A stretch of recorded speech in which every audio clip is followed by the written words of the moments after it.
দশম শ্রেণীর ছাত্রছাত্রীরা তোমাদের প্রোগ্রেস টিউটোরিয়াল ইউটিউব চ্যানেল এবং ফেসবুক পেজে স্বাগত। আজকের ভিডিওতে তোমাদের বাংলা গল্পে জ্ঞানচক্ষু অধ্যায় থেকে 2025 সালের সাজেশানে গুরুত্বপূর্ণ প্রশ্ন আলোচনা করছি। প্রথম প্রশ্নে দেখো, ক্রমশ কথাটা ও ছড়িয়ে পড়ে। কোন কথা ছড়িয়ে পড়ে? 2 দেখে প্রশ্ন দেখো, তপনের লেখা সম্পর্কে তার বাবার কি বক্তব্য? 3 দেখে প্রশ্ন দেখো, তপনের লেখা পত্রিকায় ছেপে বেরোতে দেখে তার মেজো কাকু কি বললেন?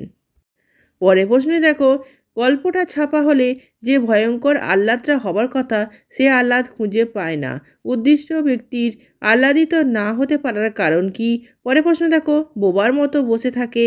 কে কেন বোবার মতো বসে থাকে? 6 দেখে প্রশ্ন দেখো, তপন বইটা ফেলে রেখে চলে যায়। তপনের বই ফেলে রেখে যাওয়ার কারণটা কি? পরের প্রশ্নটি দেখো, তপন আর পড়তে পারে না। তপনের আর পড়তে না পারার কারণ কি? পরের প্রশ্ন দেখো, তপনের মনে হয় আজ যেন তার জীবনে সবচেয়ে দুঃখের দিন। দিনটিতে কোন উল্লেখযোগ্য ঘটনা ঘটেছিল? ভিডিওটি ভালো লাগলে লাইক, কমেন্ট, শেয়ার করো এবং চ্যানেলটি অবশ্যই সাবস্ক্রাইব করো। ধন্যবাদ।